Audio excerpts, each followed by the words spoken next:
Hello everybody and welcome to some more Political Excess. I've been really trying to put out these videos before Election Day, doing all these deep dives. I'm trying to get as many as I can in. I definitely want to hit up all the notable races. It does become time consuming to put out 3 or 4 videos a day, so I'm doing my best, and I hope everybody does enjoy these videos. So today we'll do a deep dive into the U.S. Senate election in Wisconsin. So let's start with a little bit of background on Ballotpedia. The incumbent senator is Republican Ron Johnson. He's running for re-election to a 3rd term. 6 years ago, when he last won re-election, he won by a little over 4 points, with just over 50% of the vote. His opponent on the Democratic side is Mandela Barnes.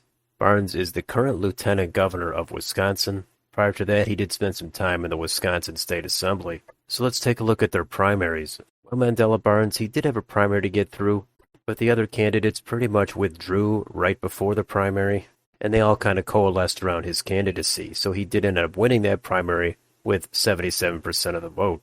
And as for Ron Johnson, he had only token opposition in his primary. He won with over 84% of the vote. So let's see how this race is rated. The Cook Political Report has it as a toss-up, Inside Elections has it at Tilt Republican, and Larry Sabato has it at Lean Republican. My own rating is Lean Republican, and that's where it's been at pretty much all year.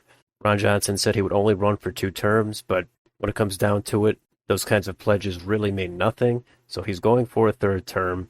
He is very polarizing.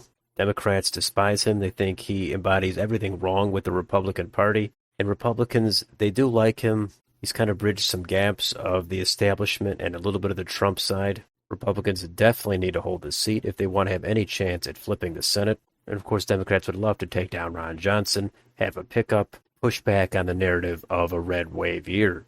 Let's move down here and take a look at the campaign finance. And we can see this is actually about even. Ron Johnson and Mandela Barnes both have spent about the same amount of money, so that is something to take note of. But let's move down here and see how the counties are trending on a presidential level. And we can see that 46.1% of the population lives in 37 counties that are solid Republican. And those are defined as having voted for the Republican for president in the last 3 elections. On the other end, 35.7% of the population lives in 12 counties that are solid Democratic. There's another 16.6% of the population living in 21 counties that are trending Republican. Those are counties that voted for Donald Trump in the last 2 elections, but previously voted for Obama back in 2012. If we go down to the county map, those counties trending toward the Republican are these light red counties. So they once supported Barack Obama, and now they're 2 times in for Donald Trump. And there are a lot of those counties, and they're scattered all over. Most of them are in the western part of the state, in the Driftless area, but there's some in the northern part, even in the southeast part of the state, Kenosha and Racine counties. Those are 2 important counties, and if we hover over them, we can see the margins, and they definitely do show that they've trended just a little bit toward the right. Now, the most populous county is Milwaukee, and over the last 3 presidential elections, Democratic support has ticked up slightly, while Republican support has stagnated. Now, 3 counties surrounding Milwaukee County, Waukesha, Washington, and Ozaukee counties, those are known as the WOW counties. A lot of suburban voters there traditionally vote Republican, but the trends there are mixed at best for Republicans.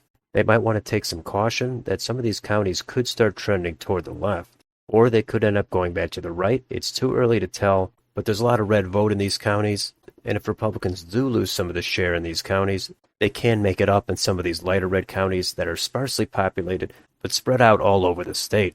So all those counties might offset any losses in the suburbs. And the other big county here is Dane, that has Madison, the state capital, and that voted for Joe Biden by over a 50-point margin.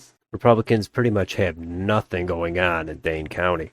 In the northeast part of the state, that's where Ron Johnson is from, so he's going to have to run up the margins there. Brown County, which has Green Bay, that's another mixed bag kind of a county. It doesn't necessarily seem to be trending one way or the other on a presidential level. Let's move on to the 2016 map for U.S. Senate in Wisconsin. So this shows us where Ron Johnson had his strength, and it is that northeastern part of the state.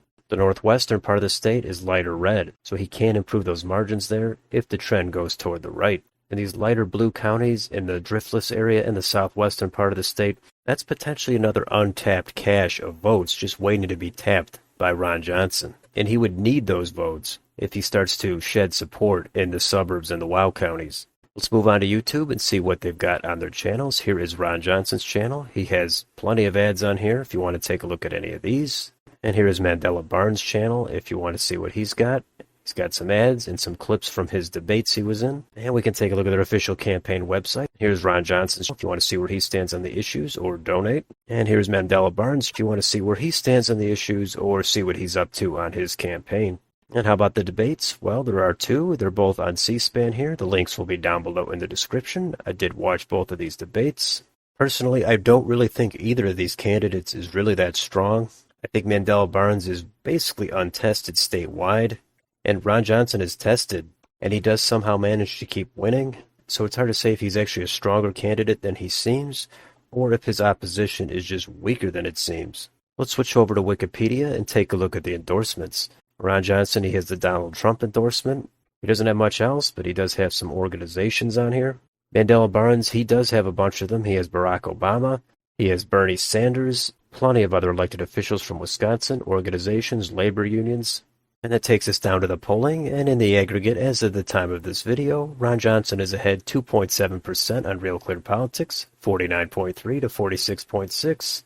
And let's take a look at the individual polls. This most recent poll on here that shows Mandela Barnes with a 1-point lead, that is from the Barnes campaign, so you're probably not going to want to put a whole lot of stock into that one. Marquette University, that's a reputable pollster for Wisconsin, and their last poll shows Ron Johnson ahead 52% to 46% when they sample likely voters.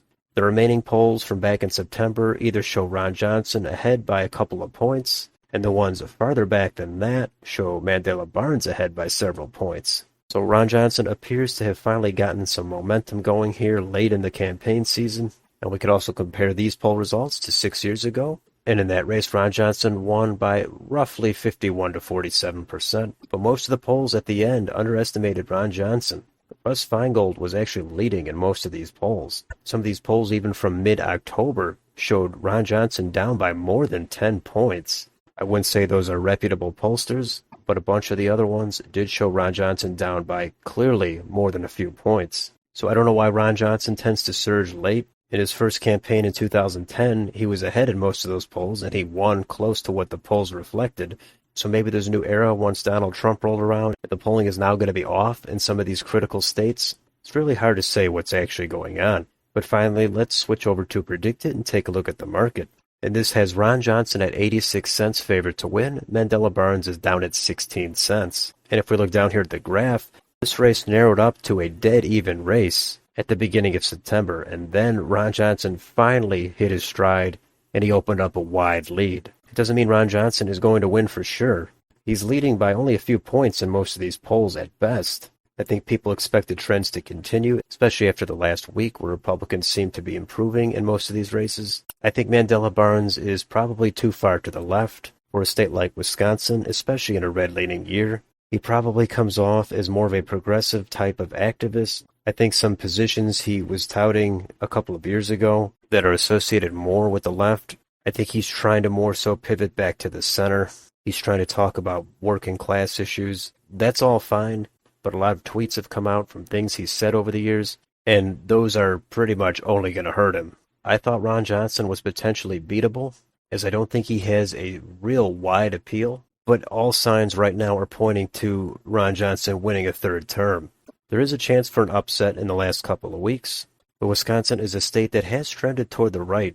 If those trends continue and how far they continue, that remains to be seen. I would doubt Ron Johnson would run for a fourth term, and I thought Republicans probably could have done much better running someone else this time. And I also thought Democrats could have done better running someone else of their own. These are the candidates we've got.